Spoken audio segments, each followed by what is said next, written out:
Hello, what's up my friends? Hope you all are doing well. Today's video I would like to discuss my thoughts on Pokemon Scarlet and Violet, mainly my personal review and experience with the game. A quick disclaimer before I get too far into it though.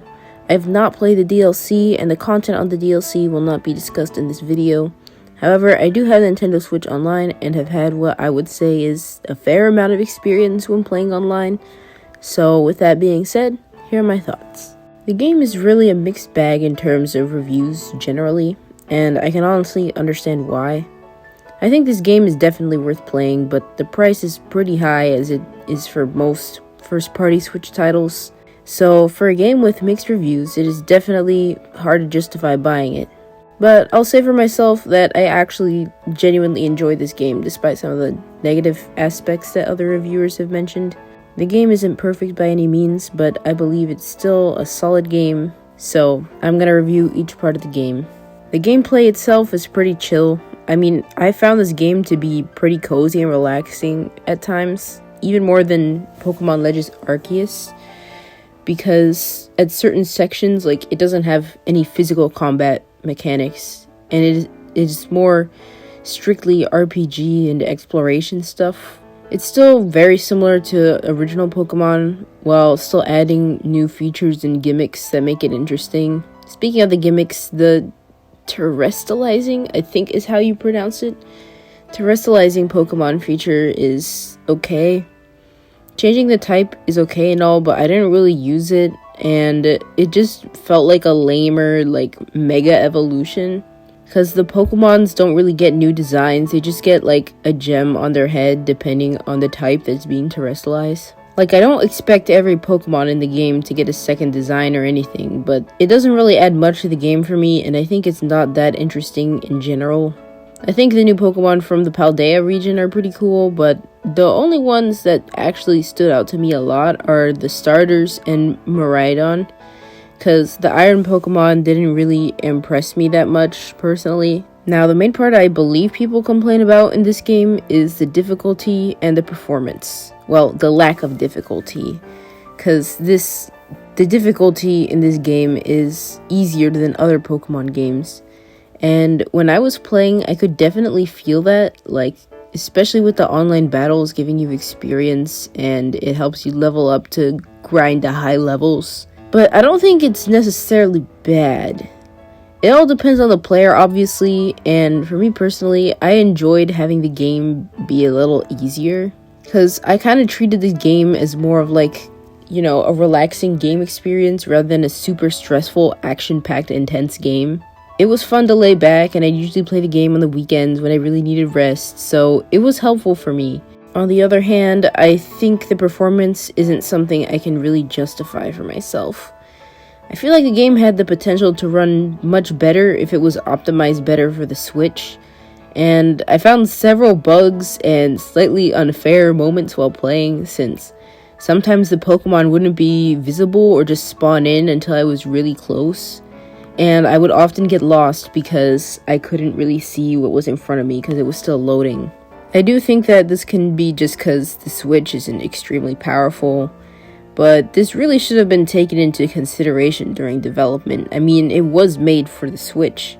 I did get used to it for a while, and at times it isn't so bad, but it's still problematic sometimes. I should also note that I was playing on the OLED, so not any, original Switch hardware. Do with that what you will. Multiplayer also suffers from this lag problem at times, especially with the internet connection issues. If I want to use it, I usually just do it while multitasking or just not really paying attention to the game with the raid battles. Because it gets frustrating in the multiplayer raid battles when you get kicked out or you have to wait 5 minutes because of lag cutscenes, when in reality, the battle should have only been 2 minutes if you played in single player. Despite this, I really enjoy the online multiplayer where you can go into other people's worlds. I think it's cool since there's crossplay with Pokemon Scarlet and Violet, so you can see some slight differences and get some different Pokemon trades. The music in the game is pretty good, with some of the music in the final segments of the game being very epic, and you can distinguish it as being Pokemon music, if that makes sense. However, some of the music in the overworld can get kind of annoying sometimes, Usually when walking around the overworld or in certain sections, the same music will play over and over again, and it gets annoying. In some cases, it isn't bad, especially with some of the more calming songs that I liked. But in the first areas of the game, I got a bit annoyed with the music, and I honestly just wanted to turn off my TV volume to play my own music. The character battle themes are pretty fun, as usual for Pokemon games. Now, finally, I'd like to talk about the story in the game, so this might have a bit of spoilers. I'll try to not spoil anything directly, but this does give the main premise, so if you don't want to know anything at all about this game, then you should skip ahead. It's pretty similar to most other Pokemon games in a way. At least, mostly Nemona's is, and you could say Penny's is as well because of the whole, secondary team thing. But one of the main characters, Arvin, he has a really endearing story, and he's one of my favorite characters in the game. I don't want to go into too much detail, but he really shows a lot of depth, and I think he's one of the most well-written characters in the base game. I also think that most of the gym leaders and secondary characters are somewhat memorable, both their designs and some of the dialogue. I'll be honest, there's a few forgettable ones, but generally, I have a memory associated with most of the cutscenes in this game. I also like that the three main storylines converge into one for the finale of the main game. I think the story is good when it comes to Pokemon games, and as a Pokemon fan for almost half my life at this point, I really enjoyed it. Overall, this game has its flaws, but I believe it's a pretty decent game, and I personally loved playing it for relaxation and coziness. I know that's technically not what it's supposed to be, but that's what it ended up being for me. A lot of people would disagree, and the game can be a lot of things to a lot of different people. I would say it is worth it to get this game, especially if you have friends and Switch Online, since it can lead to some pretty funny moments and a more fun experience. I would say that if you could get this game on a sale, that would be pretty great, even though Switch games rarely go on sale. I think I'd give this game about an 8 out of 10.